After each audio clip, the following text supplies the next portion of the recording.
Let's get your Lorex security camera connected to your phone. First, download the Lorex Home app from the App Store or Google Play. Create a Lorex account and be sure to enable two-factor authentication for enhanced security.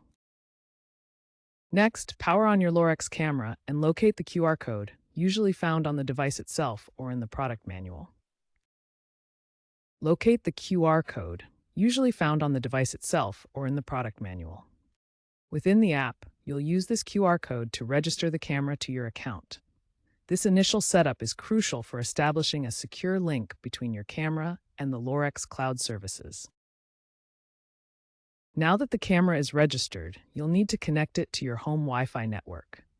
The Lorex Home app setup wizard will guide you through this process. You'll need your Wi-Fi network name and password. The app supports both 2.4 GHz and 5 GHz Wi-Fi bands. Once connected, the app will scan for your camera and pair it using a unique ID. Finally, you can access the live feed from your Lorex camera directly on your phone.